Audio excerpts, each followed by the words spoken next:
5 முனை போட்டிங்கிறது confirm.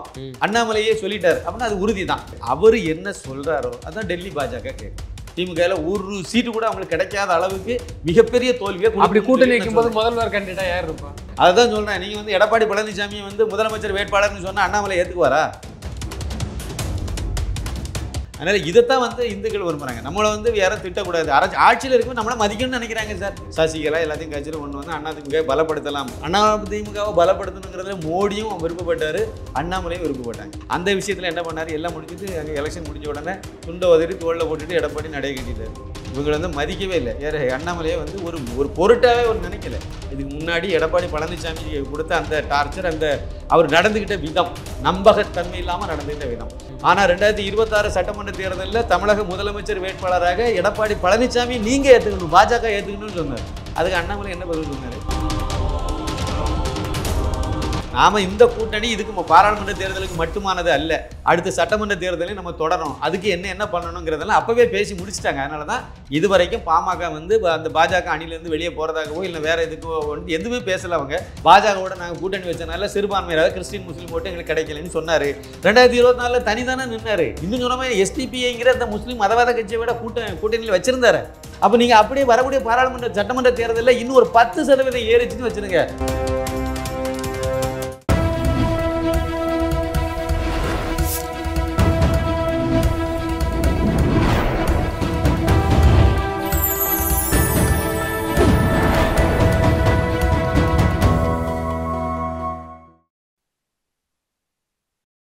Channel 5 Tamil நேயர்களுக்கு வணக்கம். இன்றைய நேர்காணலில் நம்மோடு பேச இருப்பது மூத்த பத்திரிகையாளர் சின்னப்ப கணேசன் அவர்கள். சார் வணக்கம் சார்.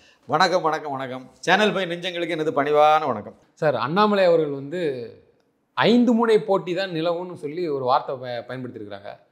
இதை பார்க்கும்போது அப்போ அதிமுகவுடனான கூட்டணி இல்லைங்கிற மாதிரி தெரியுது. அந்த 5ல் 1 தான் அதிமுகங்கிற மாதிரி தெரியுது. இதை எப்படி பார்க்குறீங்க? அது எப்படி, எதனால் அப்படி சொல்லியிருக்கிறாங்க? கண்டிப்பாக வந்து அண்ணாமலை ஐபிஎஸ் சொல்கிறார் அப்படின்னா கண்டிப்பாக அதில் காரணம் இல்லாமல் சொல்ல மாட்டார். அவர் பாஜகவினுடைய மாநில தலைவர், மறுபடியும் அவர் தான் தேர்ந்தெடுக்கப்பட போகிறாரு. அது கண்டிப்பாக அதுதான் உண்மை. நான் சொல்கிறேன், உண்மை தான். அவர் தான் இருக்க போகிறாரு. அவர் என்ன சொல்கிறாரோ அதுதான் டெல்லி பாஜக கேட்கும். இவர் சொல்கிறதான் டெல்லி, அண்ணாமலை என்ன சொல்கிறாரோ அதுதான் கேட்கும். நீங்கள் நம்பினாலும் சரி நம்பாட்டாலும் சரி, இல்லை அப்படியெல்லாம் கிடையாது, அங்கே சொல்கிறதுங்க அந்த கதையெல்லாம் கிடையாது. அண்ணாமலைக்கு முன் அண்ணாமலைக்கு பின்னணி 2 இது இருக்குது தமிழக பாஜகவை பொறுத்த வரைக்கும். அண்ணாமலைக்கு முன்னாடி என்ன லட்சணத்தில் இருந்தாங்க அப்படின்னா, அங்கேருந்து ஏதாவது சொல்லுவாங்க, அதை இவங்க செய்வாங்க, அவ்வளோதான். வேறு ஒன்றும் இருக்காது. ஏன்னா இவங்க வந்து எதுவுமே செய்யலை. அதுக்கு முன்னாடி இந்த தலைவர்கள் வந்து பெரிய அளவில் எதுவுமே வந்து பண்ணலை. அவங்கவங்க பங்குக்கு எதோ செய்தாங்களே ஒழிய அண்ணாமலை அளவுக்கு ஒன்றும் பண்ணலைங்கிறத நம்ம புரிஞ்சுக்கலாம். அண்ணாமலை வந்த பிறகு இவர் இண்டிவிஜுவலாக யோசித்து இதை எதை செய்தால் நல்லாயிருக்கும், இது செய்தால் சரியாக இருக்காது அப்படிங்கிறதெல்லாம் நேரடியாகவே பிரதமர் நரேந்திர மோடி அவர்கள்ட்டையும் அமித்ஷா அவர்கள்ட்டையும் வந்து நேரடியாகவே பேசி நிறைய விஷயங்களை வந்து அவர் தெளிவுபடுத்தி ரூட்டை கிளியர் பண்ணிட்டார். அதனால அண்ணாமலை என்ன முடிவு பண்ணுறாரோ அதுதான் வந்து அவங்க இந்த பாஜகவினுடைய முடிவாக மேலிடத்துலேருந்து அது ஒரு சம்பிரதாயம், தலைமை தானே அறிவிக்கணும். அதனால அவங்க அறிவிப்பாங்க. இந்த கூட்டணி சம்மந்தப்பட்ட விஷயங்கள், முக்கியமான முடிவுகளை வந்து பாஜகவினுடைய தலைமை, டெல்லி தலைமை தான் அறிவிக்கணும். அதுதான் வந்து நடைமுறையில் இருக்குது. ஆனால் அறிவிக்கிறது வந்து இவங்ககிட்ட கேட்காம அவங்க இஷ்டத்துக்கு ஒன்றா சொல்லுவாங்க, நீங்கள் செய்யுங்கிற காலம் இப்போ இல்லை. அது வேறு காலம். இப்போ அண்ணாமலை காலம். அண்ணாமலை காலத்தில் அண்ணாமலை என்ன முடிவு பண்ணுறாரோ அதுதான். இதில் 2-3 விஷயங்கள் முன்னாடி உள்ளதை நீங்கள் கொஞ்சம் யோசித்து பார்க்கணும். அண்ணாமலை வந்து பாஜகவினுடைய மாநில தலைவராக வந்த பிறகு முதல்ல ஒரு வாரத்துக்குள்ள நடந்தது உள்ளாட்சி தேர்தல், நகர்ப்புற உள்ளாட்சி தேர்தல். ஊரக உள்ளாட்சி தேர்தல் முடிச்சிட்டாங்க, நகர்ப்புற உள்ளாட்சி தேர்தல் நடந்துச்சு. அந்த நேரத்தில் வந்து அண்ணாமலை அவர்களை வந்து எடப்பாடி பழனிசாமி நடத்தின விதம் அது ஏற்றுக்கொள்ள முடியாது. அவரை வந்து அலைய வச்சு தெரிய வச்சு கடைசியில் ஒரு வாரம் நேரம் இருக்கும்போது உங்களுக்கு போட்டியிடுறதுக்கு ஆள் இருக்காங்களா, இப்படியெல்லாம் இன்சல்ட் பண்ணி எல்லாம் பண்ணி முடிச்சு ஒரு வாரம் கழிச்சு, ஒரு வாரம் மட்டுமே உள்ள நேரத்தில் வந்து நெருக்கடியை ரொம்ப கொடுத்தாங்க. எடப்பாடி பழனிசாமி ஒரு பெரிய அரசியல் சாணக்கியர் நினைச்சிட்டு எல்லாம் பண்ணார்.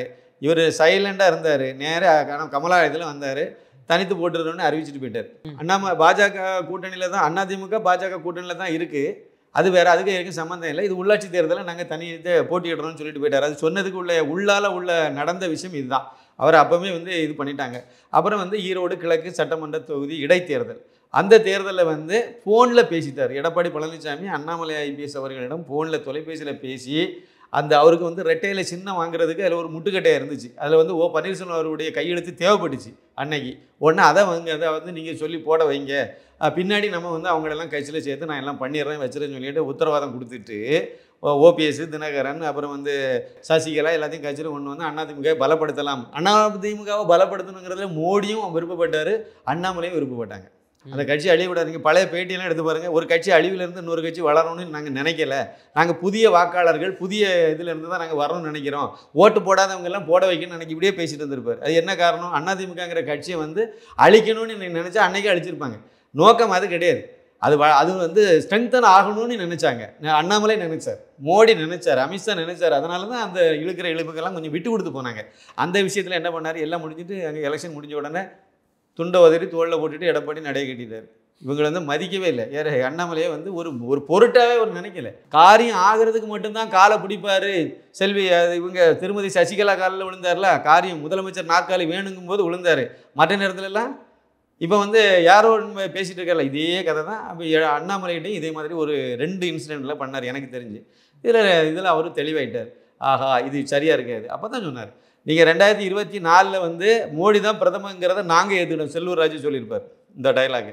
ஆனால் 2026 சட்டமன்ற தேர்தலில் தமிழக முதலமைச்சர் வேட்பாளராக எடப்பாடி பழனிசாமி நீங்கள் ஏற்றுக்கணும், பாஜக ஏற்றுக்கணும்னு சொன்னார். அதுக்கு அண்ணாமலை என்ன பதில் சொன்னார்? கண்டவங்களெல்லாம் கொண்டு முதலமைச்சராக தான் நாங்கள் கட்சி நடத்தணும்னு சொன்னார். அதுக்கு நான் இதுக்கு மாநில தலைவராக இருக்கணும்? நான் எங்கள் கட்சியில் நாங்கள் தான் ஆட்சி நடத்தணும்னு தான் நாங்கள் நினைப்போம். எங்கள் கட்சியில் இருந்தால் முதலமைச்சர் வரணும்னு தானே நாங்கள் பாடுபட முடியும் அப்படின்னு சொன்னார். இது எல்லாமே அதனுடைய வழி.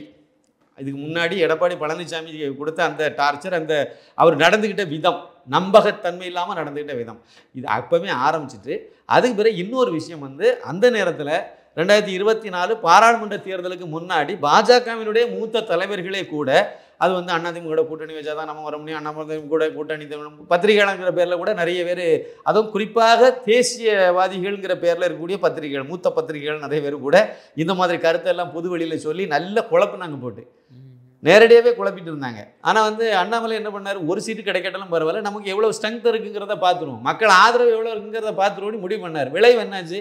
2024 சட்டமன்ற தேர்தலில் 11.24% ஓட்டு பாஜகவுக்கு கிடைத்தது. பார்லிமெண்ட் எலெக்ஷன் 2024 பாராளுமன்ற தேர்தலில் 11.24% ஓட்டு பாஜகவுக்கு தனிச்சே கிடைச்சது. கூட்டணி பாஜக அணி கஷ்டப்பட்டு ஒரு அணி அமைச்சிருக்காருல அண்ணாமலை, அந்த அணி அமைச்சதில் எவ்வளோ ஓட்டு கிடையாது? 18% ஓட்டு கிடைச்சது. இது மிகப்பெரிய ஒரு அச்சீவ்மெண்ட்ல. அதே சமயத்தில் எடப்பாடி பழனிசாமிக்கு தலைமையிலான அதிமுக என்ன லட்சணத்து போச்சு? 20% சுருண்டு போச்சு. அப்போ பாமக, டிடிவி தினகரன்லாம் வந்து அண்ணாமலை தலைமையை ஏற்று கூட்டணிக்கு ரெடியாக வந்துட்டாங்கல்ல, ஏற்கனவே வந்துட்டாங்கல்ல. இல்லை இருக்கிறாங்க. இது சட்டமன்ற தேர்தலுக்கும் போது அவங்க பேசிட்டாங்க சார். அதான் சார், அதில் நீங்கள் பாருங்கள், அந்த கூட்டணிலேருந்து யாரும் வெளியே போகல, யாரும் வந்து முரண்பட்டு பேசவே இல்லை பாருங்கள். அந்த அப்போவே சொல்லிட்டாங்க. நீ நல்ல மைனூட்டாக வாட்ச் பண்ணுங்கள். 2024 பாராளுமன்ற தேர்தலினுடைய உச்சகட்ட பிரச்சாரத்தில் மேடைகளில் பேசும்போது இந்த வார்த்தையை பயன்படுத்தியிருப்பாங்க. டாக்டர் அன்புமணி ராமதாஸும் சொல்லியிருப்பார், 2026 வந்து தமிழகத்தில் கூட்டணி மந்திரி சபை தான் அமைய போகுது, கூட்டணி ஆட்சி தான் அமையும் அப்படி சொல்லியிருப்பார். அதே வார்த்தையை திரு அண்ணாமலை ஐபிஎஸும் சொல்லியிருப்பார். இவங்க ஒன்றும் பேசாமலாம் ஒன்றும் சொல்லலை, அதுக்கு முன்னாடியே முடிவு பண்ணிட்டாங்க.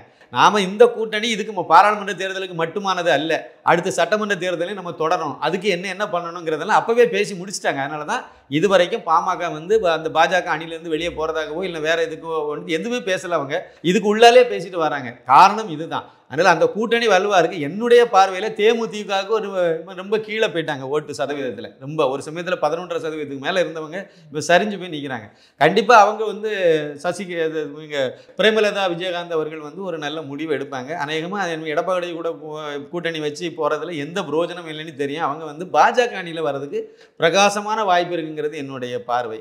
அப்படி வரும்போது இந்த இவர் ஒரு கூட்டணி வச்சு எஸ்டிபியை தான் கூட வச்சுட்டாங்க, அந்த பயங்கரவாத கட்சியை தான் கூட வச்சுட்டு அலையணும். அதனால எந்த பிரோஜனமும் இல்லை. ஏற்கனவே 10-20% ஓட்டு சிறுபான்மை வாக்குல சார் அவங்களுக்கு கூட ஒரு பயம் ஓட்டு போட மாட்டாங்க தெரியுமா? ஒரு முஸ்லீம் ஓட்டு கிடைக்காது. எடப்பாடி பழனிசாமி, திருப்பி சொல்கிறேன், எடப்பாடி பழனிசாமி அவர்கள் கூட முஸ்லீம்கள் வந்து ஓட்டு போட போகிறதில்லை. அப்படி சொல்கிறேன் அப்படின்னா, கிறிஸ்தவங்களும் சரி முஸ்லீம்களும் சரி சர்ச்சில் என்ன சொல்கிறாங்களோ அதை தான் கிறிஸ்தவங்க கேட்டு கடந்த பல தேர்தல்களில் ஓட்டு. ஆனால் பழனிசாமி அவர்கள் வந்து எனக்கு சிறுபான்மை வாக்கு கிடைக்கல அப்படின்னு தானே அந்த நிலைப்பாடு இருக்குது. அதனால தான் பிஜேபி கூட கூட்டு நீங்கள் அது கிடைக்கல. எப்போ கிடைக்கல? 2021 சட்டமன்ற தேர்தலில் கிடைக்கல, கரெக்டா?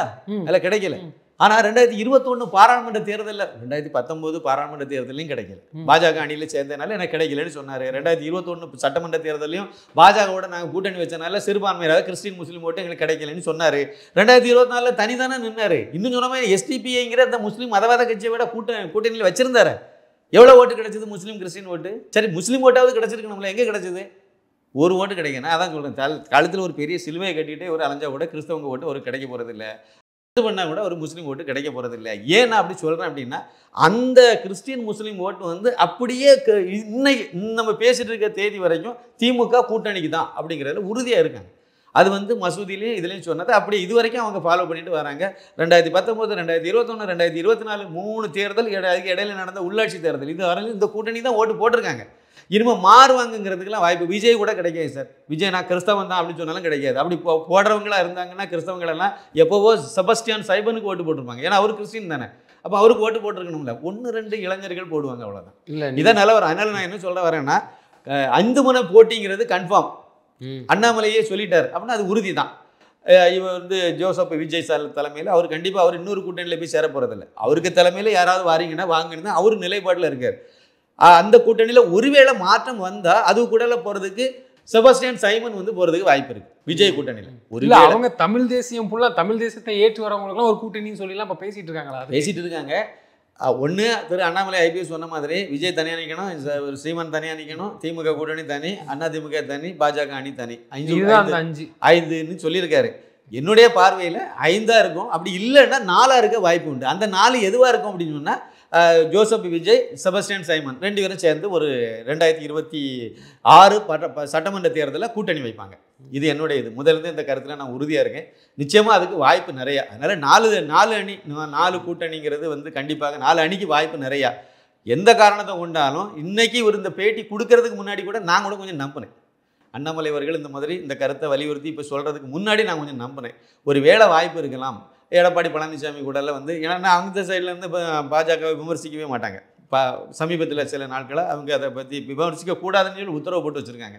இந்த பக்கம் இருந்து ஏற்கனவே பேச போகிறது இல்லை. கண்டிப்பாக கூட்டணி காண்டி தானே ஒருவேளை பாஜக கூட கூட்டணி வரலாம் அப்படிங்கிற மாதிரி இப்போ வந்து சிலர் வந்து பாஜகனுடைய மூத்த தலைவர்களே இப்போ பழையபடி ஆரம்பிச்சிருக்காங்க பாருங்களா. அது வந்து அதிமுக கூட கூட்டணி வச்சோம் அப்படின்னா வந்து திமுகவை இல்லாமே ஆக்கிடலாம். நான் கூட சொல்கிறேன், உண்மைதான், உண்மையிலே ஆக்கிடலாம், உண்மைதான். ஆனால் பாஜகவினுடைய வளர்ச்சிங்கிறது ஒன்று இருக்குல்ல. இன்னொன்று அதில் சில சாத்தியக்கூறுகளும் இருக்கா இல்லையான்னு பார்க்கணும் சார். சாத்தியக்கூறுன்னா என்னது? பாஜக அணியில் வந்து முதலமைச்சர் வேட்பாளர் யார், மக்கள் யாரை நம்பி ஓட்டு போடுவாங்க? அண்ணாமலை வந்தால் அங்கே ஒரு பெரிய அரசியல் மாற்றம் வரும், ஆட்சி மாற்றம் இல்லை, அரசியல் மாற்றம் வரும். இந்த சாக்கடையிலிருந்து ஒரு புதிய இது வரும், காமராஜர் ஆட்சி மறுமுறையும் மலரும், அண்ணாமலை முதலமைச்சர் ஆனால் இதெல்லாம் நடக்கும். எடப்பாடியே நம்புறது இல்லைங்கிறீங்க. அவங்க நீங்க ஆட்சி மாற்றம் தானே அது. அதிமுக இல்லை திமுக, திமுக இல்லைன்னா அதிமுக, இது ஆட்சி மாற்றம் தானே. ஒரே தினகரன் அவர்கள் வந்து என்ன சொல்றாருன்னா, அதிமுக வந்து பிஜேபியோட கூட்டணியை சந்திச்சாதான் வெற்றி பெறும், நீங்க சேரணும் அப்படின்னு ஒரு கோரிக்கை இல்லை. அது ஒரு அவரு சொல்றது என்ன பாயிண்ட் தெரியுமா? அதை வந்து அண்ணாமலையும் சொன்னாரு, நானும் சொன்னேன். சொல்லி இல்ல இப்ப சொன்னாரு, முன்ன கூட சொன்னா பரவாயில்ல, இப்ப சமீபத்துல நானும் கூட இதுக்கு முந்தின தடவை நம்ம சந்திக்கும் போது கூட சொன்னேன்னு நினைக்கிறேன். என்ன சொன்னேன் அப்படின்னா, முதல் அதிமுக அந்த கட்சியை வந்து பலப்படுத்தணும்னு சொன்னேன். அதுக்கு வந்து சசிகலா, தினகரன், ஓபிஎஸ் இவங்கெல்லாம் சேர்க்கணும்னு சொன்னேன். சேர்த்தா அதிமுக இன்னைக்கு இருக்கக்கூடிய சூழ்நிலைக்கு அது 20% ஓட்டுன்னா அந்த ஓட்டையாவது தக்க வைக்க முடியும். அது இப்போ ஒரு 2% மேலே காணாமல் போயிருக்கும். இருந்தாலும் எது வரைக்கும் இருக்கோ அது வரை தக்க வைக்க முடியும். தக்க வச்சு அந்த கட்சி பாஜக அணியில் வந்து கூட்டணி வைத்தால் திமுகவை வீழ்த்தலாம்னு நான் சொன்னேன். திமுகவில் ஒரு சீட்டு கூட அவங்களுக்கு கிடைக்காத அளவுக்கு மிகப்பெரிய தோல்வியை அப்படி கூட்டணி வைக்கும்போது முதல்வர் கேண்டிடேட்டா யார் இருப்பா? அதை நான் சொல்கிறேன். நீங்கள் வந்து எடப்பாடி பழனிசாமியை வந்து முதலமைச்சர் வேட்பாளர்னு சொன்னால் அண்ணாமலை ஏற்றுக்குவாரா? வாய்ப்பே இல்லை. அண்ணாமலை வந்து முதலமைச்சர் வேட்பாளர்னா எடப்பாடி பழனிசாமி ஏற்றுக்குவாரா? ஏற்றுக்காரனா தான் கடந்த இதிலே வந்து அவங்க இது பண்ணியிருக்கலாமே. ஒரே ஒரு ஆப்ஷன் என்னென்னா, முதல் அந்த கட்சியை பலப்படுத்தினா இவங்க கொஞ்சம் கீழே இறங்குவாங்க. அதிமுகவை பலப்படுத்திட்டா இவர் அண்ணாமலை கூட கொஞ்சம் காம்ப்ரமைஸ் ஆவார், கொஞ்சம் கீழே இறங்குவார். என்ன மாதிரி இறங்குவார்னா, யார் முதலமைச்சர் வேட்பாளர்னு சொல்ல வேண்டாம்னு சொல்லுவார்.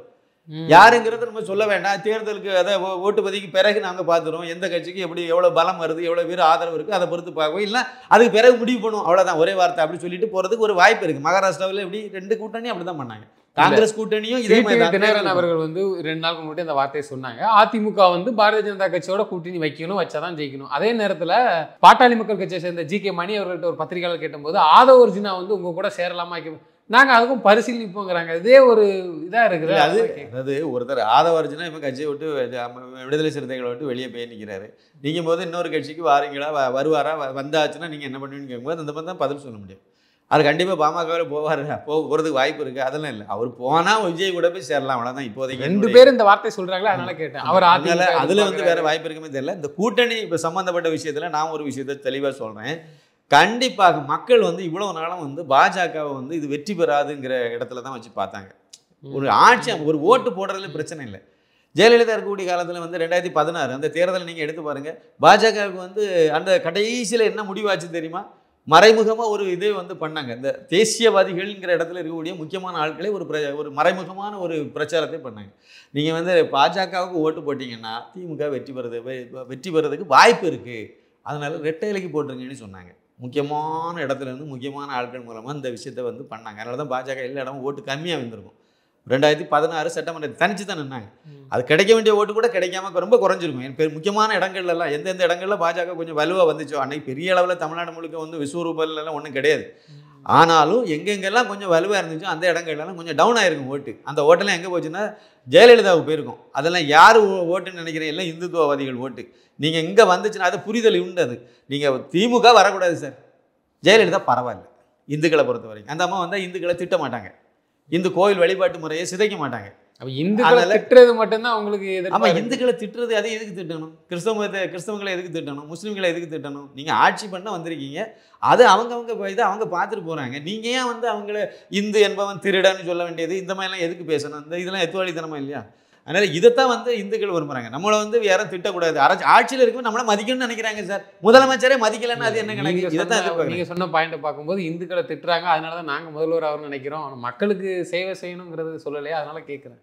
இல்லை எல்லா இந்துக்களை யார் அவமதிக்காமல் இருக்க, குறைந்த அளவில் அது அவமதிக்கிறாங்க. இப்போ வந்து ஜெயலலிதா வந்து ரொம்ப அவங்க வந்து ஊழலே செய்யாதவங்க, இரும்பு பெண்மணிலாம் வேற கதை, ஊழலே செய்யாதவங்க அப்படி கிடையாது. ரொம்ப பர்ஃபெக்ட் அப்படின்னு சொல்லி 100% ஒன்று சர்டிஃபிகேட் கொடுக்க முடியாது. கருணாநிதிக்கு ஜெயலலிதா பெட்டர், அவ்வளோதான். அப்படிதான் எடுத்து. ஆமாம், ஜெயலலிதா கருணாநிதிக்கு எம்ஜிஆர் பெட்டர். எம்ஜிஆர் வந்து நல்லவர், ஜெயலலிதா விட எம்ஜிஆர் வந்து உயர்ந்தவர். இவங்க எல்லாத்த விட காமராஜர் உயர்ந்தவர். காமராஜர் அளவுக்கு கருணாநிதி இருந்தார்னு கிடையவே கிடையாது. காமராஜர் அளவுக்கு ஜெயலலிதா இருந்தாங்களா? இல்லவே இல்லை. எம்ஜிஆரே இல்லை. காமராஜருக்கு பிறகு உள்ளவங்க அவரோட ஈடு செய்ய முடியாத அளவுக்கு வரல. என்ன இதுன்னா, நீங்கள் வந்து எல்லாத்துக்கும் குறைந்தபட்சம் நம்ம இதை கிண்டல் பண்ணாமையே இருங்கிறது தான் அந்த நோக்கமாக இருந்துச்சு. அதை அவங்க செய்யலை. அதில் பாஜகவில் உள்ளவங்களே வந்து ரெட்டை இலைக்கு ஓட்டு போட்டாங்க. அது கடந்த தேர்தலில் பல இடங்களில் நீங்கள் ரொம்ப மைனூட்டாக விசாரிச்சிங்கன்னா இதை சொல்லுவாங்க. அது காரணம் என்னென்னா, திமுக வரக்கூடாதுன்னு நினச்சாங்க. இப்போ அப்படி இல்லை. அண்ணாமலைன்னு ஒரு ஆள் விஸ்வரூபம் எடுத்து நிற்கிறார், ஒரு நம்பிக்கை ஏற்படுத்தியிருக்காரு. அன்னைக்கு பாஜக பிட்டா இருந்துச்சு. அப்போ இப்படி எடுத்துக்கலாம். தமிழகம் எடப்பாடி வரக்கூடாது, ஸ்டாலினும் வரக்கூடாதுன்னு நினைச்சு அதான் ஒரு மாற்றம், அரசியல் மாற்றம்ங்கிற வார்த்தையை நான் அதுதான் பயன்படுத்துறேன். அரசியல் மாற்றம்ங்கிறது வந்து இதுவரைக்கும் இருந்த அதிமுக திமுக இல்லாத புதுசாக ஒரு ரத்தம் வரணும். வந்தால் தான் வந்து ஒரு காமராஜர் மாதிரியான ஒரு ஆட்சி தமிழகத்தில் எதிர்பார்க்க முடியும். இந்த ஊழல் இல்லாத ஆட்சி, அதே மாதிரி இந்த மது போதை இதெல்லாம் இல்லாத ஆட்சி, ஒரு நேர்மையான ஆட்சி நடக்கணும்னா, காமராஜர் ஆட்சி நடக்கணும்னா அண்ணாமலையால் தான். இப்போதைக்கு அவர் மட்டும்தான் கண் முன்னால் இருக்கார். விஜய் இருக்காரா? விஜயும் கொடுப்பேங்கிறாரு. ஒரு குடிகார ஆய் தெரியுமா? ஒழுங்கா வரி கட்டாத ஆளு தெரியுமா? அது அண்ணாமலை மேலே சொல்லுங்க. அண்ணாமலை ஒரு குடிகாரன் சொல்லுங்க நீங்க. இல்லை அண்ணாமலை வந்து அவர் டாக்ஸ் எல்லாம் ஒழுங்கா கட்டலை, சம்பாதிச்ச பணத்துக்கு வரி கட்டாத ஆள் சொல்லுங்க நீங்க. எங்கேயாவது ஒழுக்கக்கேடா நடந்ததுன்னு சொல்லுங்க நீங்க. இல்லை நேர்மை இல்லாத ஆளுன்னு சொல்லுங்க அவரை பற்றி. இல்லைன்னா அவருக்கு திறமை இல்லாத ஆளுன்னு சொல்லுங்க. இல்லை ஏதாவது ஒன்று விஜய்க்கு இருக்கா சொல்லுங்க. குடிகாரன்னா விஜய் அது என்ன? அது அவன் குடிப்பழக்கம் உடனே குடிகாரன் தான் சொல்லுவான். அது என்னது இருக்கு? ஒரு அரசியல் கட்சியை நடத்துகிற தலைவரை வந்த பிறகு அதுக்கு பிறகாவது நீங்கள் அதில் இருந்து வெளியே வரணும்ல, வரமாட்டேங்கிறீங்களே இன்னமும். அது என்னுடைய பர்சனல்.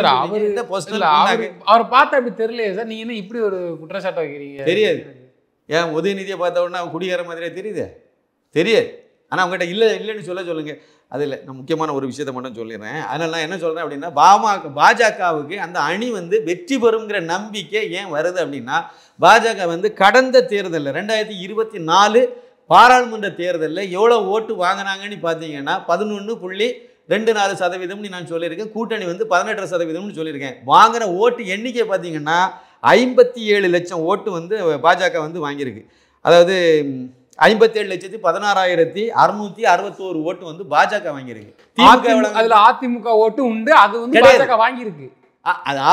எடப்பாடி பழனியை தலைமையை ஏத்துக்காம அண்ணாமலை ஏத்து அந்த ஓட்டு அப்படியே கன்வெர்ட் ஆயிருக்கு. அதான் நான் சொல்ல வரேன். இந்த சதவீதம் ஏன் கூடிச்சுங்கிறதுக்கு நான் சொல்றேன். 11.24% வந்ததுக்கு உடைய விஷயம் வந்து அதிமுக ஓட்டு குறைஞ்சிருக்கு. அதிமுக தரப்பு என்ன சொல்றாங்கன்னா, எங்க வாக்கெல்லாம் நீங்க வாங்கியிருக்கீங்க அப்படிதான் பொதுவா பார்க்கப்படக்கூடிய விஷயம். என்னன்னா அதிமுக ஓட்டை வாங்கிதாங்க அண்ணாமலை இந்த பாராளுமன்றத்தில் அண்ணாமலைக்கு வந்து ஓட்டு அதிகமா இருந்ததுன்னா அவர் தனித்தனியா நின்னாங்க சார். பாஜக தனி அணி, அதிமுக இருந்து இடம் பெயர்ந்திருக்காங்கன்னா நீங்க கட்சி ஒழுங்கா நடத்தலைன்னு அர்த்தம். அது உங்க தலைமை தலைமையை ஏத்துக்கலன்னு அர்த்தம். அண்ணாமலை ஏத்துக்கிட்டாங்க, எடப்பாடி பழனிசாமியை மக்கள் ஏத்துக்கல, அண்ணா திமுக தொண்டர்கள் ஏத்துக்கல, ஜெயலலிதாவை கொண்டாடினவங்க ஏத்துக்கல, எம்ஜிஆரை ஏத்துக்கிட்டவங்க ஏத்துக்கல, அண்ணாமலை ஏத்துக்கிட்டாங்க. அதனால அந்த பக்கம் போயிருக்காங்க. நீங்க அதனால இவங்களுடைய ஓட்டு 57 லட்சத்தி சொச்சம் வந்துட்டா பாஜகவுக்கு. இதே சமயத்துல திமுகவுக்கு எவ்வளவு ஓட்டுன்னு பார்த்தீங்க அப்படின்னா 1,12,92,235 வாக்குகள், 1,12,00,000. இந்த ரெண்டுலேயும் ரேஷியோ எடுத்து பார்த்தீங்கன்னா திமுக தனியாக வாங்கின ஓட்டுல இருந்து பாஜக வாங்கின ஓட்டு எவ்வளோன்னு பார்த்தீங்கன்னா 51% ஓட்டு வாங்கியிருக்கு. பாஜக 11.24% ஓட்டு வாங்கும்போது திமுகவினுடைய ஓட்டில் வந்து 51% வந்துட்டுன்னா, அதுவும் ஒரே டைமில் ஒரு 9% ஓட்டு கூடியிருக்கு. 9% சட்டமன்ற தேர்தலில் கடைசியாக நடந்த 2021 சட்டமன்ற தேர்தலில் பாஜக வாங்கின ஓட்டுக்கும் அப்படியே 2024 பாராளுமன்ற தேர்தலில் வாங்கின ஓட்டுக்கும் 9% ஓட்டு அதிகமாக இருக்குது. அப்போ நீங்கள் அப்படியே வரக்கூடிய பாராளுமன்ற சட்டமன்ற தேர்தலில் இன்னும் ஒரு 10% ஏறிச்சுன்னு வச்சுருங்க, பாஜக தானே ஆட்சி அமைக்கும். இப்போ இருக்க கூட்டணியே போதும். ஆனால் அதிமுகங்கிறது இன்னும் 20% ஒரு 12% கரைஞ்சிடும். திமுக மட்டும் என்ன நினைக்கிறீங்க? 2021 வாங்கல ஓட்டுலேருந்து 2024 பாராளுமன்ற தேர்தலில் 6% ஓட்டை இழந்திருக்கு திமுக இழந்திருக்கு, விடுதலை சிறுத்தைகள் இழந்திருக்கு, காங்கிரஸ் இழந்திருக்கு. இழக்காத அதிகமாக போன கட்சியில் முக்கியமான கட்சி பாஜக தான்.